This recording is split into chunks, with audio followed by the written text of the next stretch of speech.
fourth generation American thing. And I'm gonna put on a little show. Like I said, I don't normally dress like this, but I wanted to fit the part of my Viking heritage. You look like And, you know, have the beard blend in. Yes, my beard is real. I actually trimmed it down last December and it's just growing back. It was down to my breast line. So, what I'm doing here is I'm going to set up a little mock moose. I'm going to hold that Niilo just in case. Yes, in case. After all these years, I finally found something I can do. So, as you've heard a couple of times tonight, moose have pretty poor eyesight. So if you wear dark clothes, and if you're not the hunter in the moose lottery, you don't have to wear the one piece of orange. So, it doesn't have to look like a 2,000-pound moose. It can just be something this simple.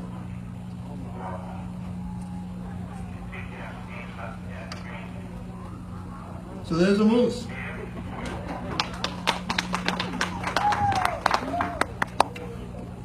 So this moose, and this moose, he's pretty tired, he's beat up, that we're going for. We see him with all the girls, so you have to be pretty convincing. So, I have my scapulas, my shoulder blade bones around my neck, and never go anywhere without Pete Rickard's Moose and Heat Extra Scent. This is the stuff. And you can't use too much at all, just in case you burp while you call it. So, at night you put the moose to bed, you know where he went, someone else is sitting there.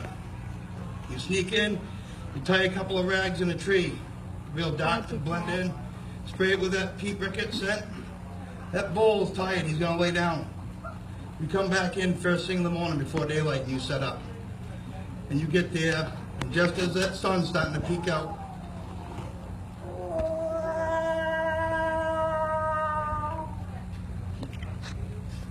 you give it a little bit and you listen.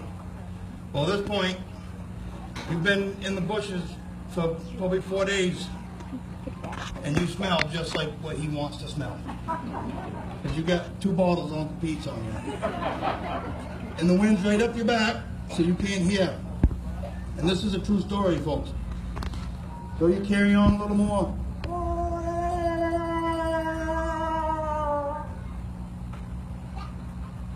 Still nothing. Your friend that's with you that's supposed to shoot, he's not paying attention. He's watching birds in the chopping. So you don't hear anything.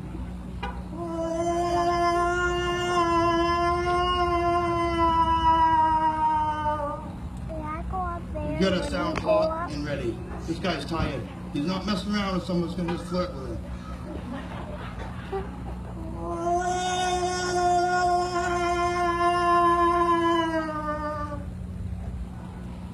Maybe throw in a cow communication call.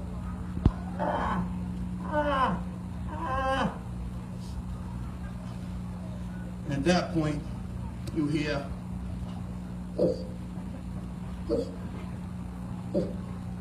and you hear brush breaking, and here he comes. So you pick it up a little, because if a friend that's supposed to be shooting the moose, he's not paying attention. So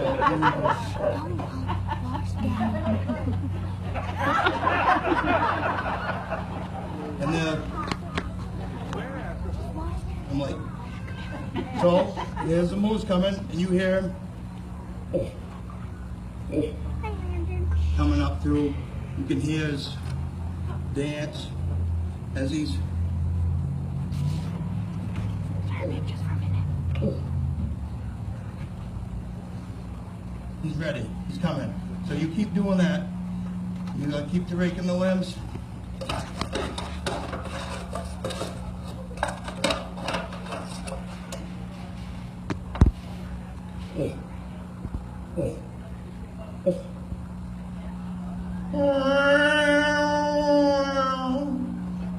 Keep that cow call coming. And he's coming faster.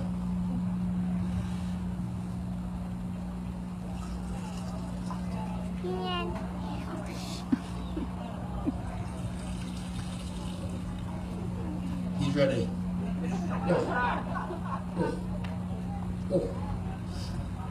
And here he comes.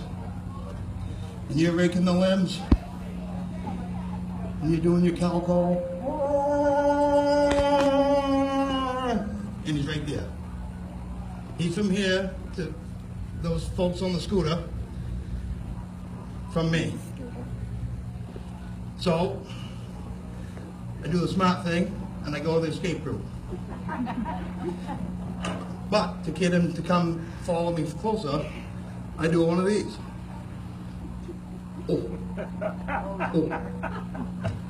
Lisa, how many pictures are taken? All he can see is me looking like I'm right out of a home or someplace. And he doesn't know I'm not right. I smell what he wants, I sound like what he wants, and I look like what he wants. Thank God he didn't know I wasn't what he wanted. So, and as Roger says, he comes up on the knoll where I had started out, and he's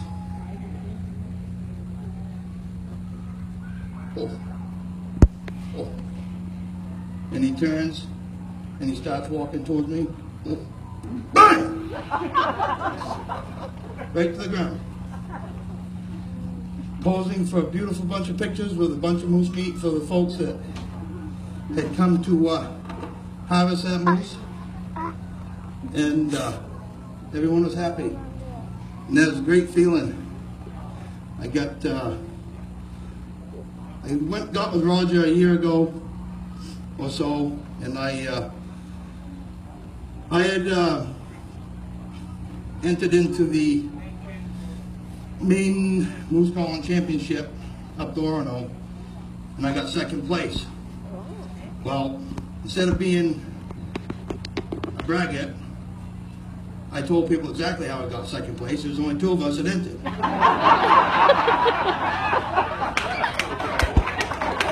So,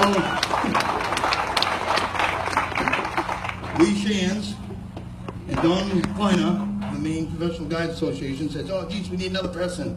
So I get up there. I had no idea what I was going to do. Just got done watching Tommy Hamilton do his show, and I'm like, well, at least I get a plaque out of it. So I get up there, and I told everybody, I said, I've never competed. I gave my one good cow call, and I got second place. Well, what that means now is you got to go to Bethel. Last year was Bethel, this year was Kittery. They didn't do the moose calling competition. So I called Roger up, and he had already heard. I said, probably ought to, I'm going to have to brush up and create a show or something here and get these folks to want to come see this. So I did, and I took my props, I went to Bethel, I tented out overnight, had a great time. 1,500 people were there that day. I got second place. But that was in the state, and I really come with something. You can't explain how, if you can connect with Mother Nature and wild animals and get them to answer you, whether it be a turkey or a coyote or a moose, which is the biggest animal we got, that's saying something. It's a it's great stuff, but be careful, be safe. Go with somebody just to watch it. I had the luxury of getting a fella that hired me to take him on a cow hunt in Zone 16, which I think covers part of Windsor maybe.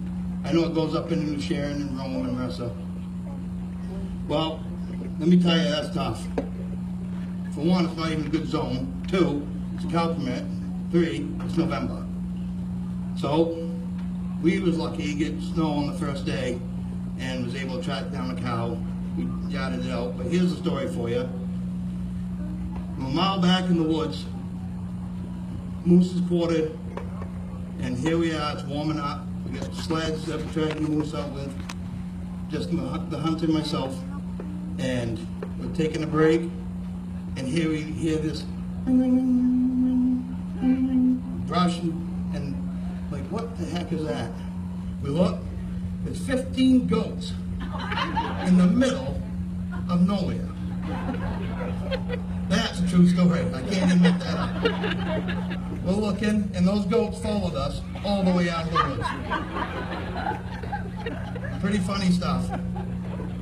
I also have an opportunity to take a fella in 13 this year for a bull who lives in Parkman, Maine, and looking forward to meeting the fella. He's handicapped, and he's a big hunter, and anytime you can take and get kids outdoors, get them off the couch, throw the video games away, go out and do this stuff, and take somebody who's never been out of the woods.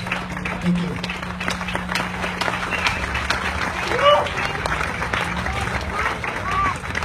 Good job, Niilo.